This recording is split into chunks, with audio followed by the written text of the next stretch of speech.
Class 9th के biology में अगर हम बात करते हैं लाइसोसोम का, तो एक क्वेश्चन एराइज होता है लाइसोसोम के टॉपिक्स के अंदर कि लाइसोसोम जो suicidal bag of the cell के नाम से क्यों जाने जाते हैं।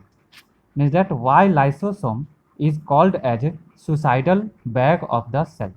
लाइसोसोम को आत्महत्या की थैली सेल का क्यों कहा जाता है। तो हम कहेंगे कि लाइसोसोम के पास में जो पावरफुल डाइजेस्टिव इंजाइम जो हाइड्रोलेज इंजाइम प्रेजेंट होते हैं, जो क्या काम करते हैं, तो सेलुलर टाइप के मटेरियल्स को, मॉलिक्यूल्स को डाइजेस्ट करने का काम करते हैं। और जब सेल क्या कर जाते हैं, डैमेज कर जाते हैं या फिर बस्ट कर जाते हैं, ब्रेक कर जाते हैं, तो उस तरह के मॉलिक्यूल्स को हम सेल के डिवाइड होने के बाद और सेल के कह सकते हैं कि रेसिड्यूअल प्रोडक्ट, मतलब सेल के बस्ट होने के बाद में, डैमेज होने के बाद जो उसका रेसिड्यूअल रिमेनिंग मटेरियल्स, बचे हुए जो मटेरियल्स होते हैं, उसको खुद सेल के अंदर का पावरफुल डाइजेस्टिव इंजाइम जो हमारा हाइड्रोलेज इंजाइम कहलाते हैं, वह खुद इस तरह के सेल को क्या करते हैं, तो डाइजेस्ट करने का काम करते हैं। और वह प्रोसेस ऑटोलिसिस के नाम से जाना जाता है।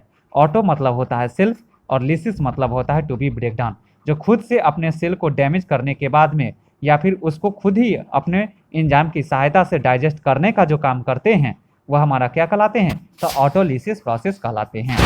और वही अगर हम कह सकते हैं कि इस तरह के डैमेज किए हुए सेल या फिर बस्ट किए हुए सेल का अगर यह लाइसोसोम अपने हाइड्रोलेज इंजाइम की सहायता से अगर डाइजेस्ट नहीं करते हैं, तो कह सकते हैं कि इस तरह के डैमेज और वर्न आउट सेल का नंबर इंक्रीज कर जाते हैं और फाइनली रूप में वह क्या काम करते हैं, तो सेलुलर फंक्शंस को स्टॉप्ड भी कर देंगे। तो इस तरह से हम कह सकते हैं, या फिर हाइड्रोलेज इंजाइम अगर फंक्शंस करना बंद कर दे और यहाँ पे नंबर्स अगर इंक्रीज कर जाए वर्न आउट सेल्स का, तो हम कह सकते हैं कि इस दौरान भी यह क्या काम करेंगे, तो सेलुलर फंक्शंस को स्टॉप करने के बाद में यह सेल का सुसाइडल बैग यानी आत्महत्या की थैली कहलाएंगे।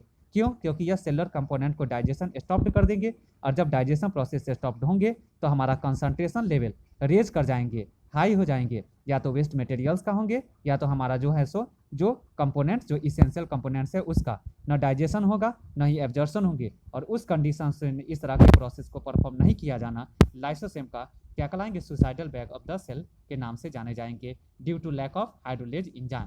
किसके लैक में, तो हाइड्रोलेज इंजाइम के एब्सेंट में, कमी के कारण। अब अगर हम बात करेंगे प्लास्टिड्स के टाइप्स का, तो हम लोग स्ट्रक्चर बेसिस और इंट्रोडक्शन बेसिस के बारे में प्लास्टिड्स के बारे में पढ़े हैं। अब हम लोग को जानना है प्लास्टिड्स के टाइप्स का। तो हम कहेंगे कि पिगमेंट के प्रेजेंस और एब्सेंस के बेसिस पे प्लास्टिड जो होते हैं वह कितने टाइप्स में क्लासीफाइड होते हैं, तो 3 फॉर्म्स में। एक हमारा ल्यूकोप्लास्ट होते हैं। ल्यूकोप्लास्ट जो कलरलेस प्लास्टिड के भी नाम से जाने जाते हैं। हम कह सकते हैं कि यह ल्यूकोप्लास्ट जो मेरा मेजर साइट है, वह मेजर साइट जो है, मेजर प्लेस जो है वह किसके लिए है, तो हमारे स्टार्च को जो है सो स्टोर करके रखने के लिए। मेजर जब एक्सेस अमाउंट में जब ग्लूकोज का जो है सो फॉर्मेशंस करते हैं प्लांट्स, देन आफ्टर वो अपना ग्लूकोज मॉलिक्यूल्स को स्टार्च के रूप में स्टोर करते हैं। और इसी के कारण यह स्टार्च जो है वह स्टोरेज पॉलीसैकेराइड्स के भी नाम से जाने जाते हैं प्लांट्स के अंदर। साथ ही साथ यह लिपिड्स मॉलिक्यूल्स को और प्रोटीन्स को भी यह क्या काम करते हैं, तो यह स्टोर करके रखने का काम करते हैं हमारा यह colourless plastid leucoplast.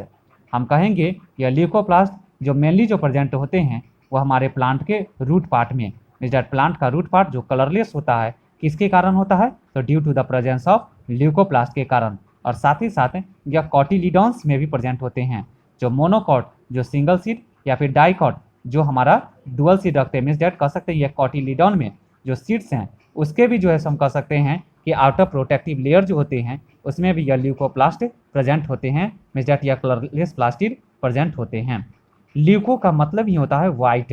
Means that यहाँ पे यह बिल्कुल जो होंगे वाइट जो होने के कारण जब यह कोई भी कलर को रिप्रेजेंट नहीं करेंगे तो यह हमारा फाइनली कलरलेस प्लास्टिड्स के ही रूप में कहलाएंगे हमारे इस प्लास्टिड्स के टाइप्स के अंदर।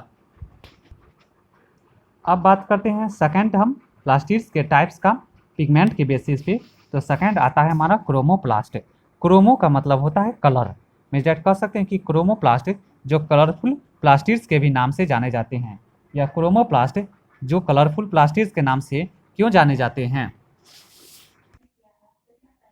अब क्रोमोप्लास्ट की में अगर हम बात करते हैं तो यह क्रोमोप्लास्ट जो मेरा येलो, ऑरेंज, ब्राउन और रेड पिगमेंट को रखने का काम करता है। मीन्स डैट यह क्रोमो का मतलब होता है कलर, मतलब कलरफुल प्लास्टिड्स के भी नाम से जाने जाते हैं यह हमारा क्रोमोप्लास्ट। यह मेनली जो प्रेजेंट रहते हैं वह हमारा किस में प्रेजेंट होते हैं, तो फ्लावर्स और फ्रूट्स के स्किन, मतलब फ्लावर्स के पेटल्स पे और फ्रूट्स के स्किन मतलब आउटर सरफेस पे प्रेजेंट होते हैं। यह हमारा colourful plastid as a chromoplast. Third जो प्लास्टिड्स अगर हम बात करते हैं तो वो है हमारा क्लोरोप्लास्ट। क्लोरोप्लास्ट जो ग्रीन कलर्ड होते हैं, क्लोरोफिल पिगमेंट को रखते हैं। यह क्लोरोफिल पिगमेंट को दो फॉर्म में रखते हैं, एक क्लोरोफिल ए और एक दूसरा क्लोरोफिल बी। और दूसरा जो रखते हैं वो है कैरोटीनॉइड। कैरोटीनॉइड को वह दो फॉर्म में रखते हैं, एक कैरोटीन और एक जेंथोफिल। क्लोरोफिल का जो परसेंटेज होता है वो 65 होते हैं और कैरोटीनॉइड का जो परसेंटेज होते हैं वो 35 होते हैं।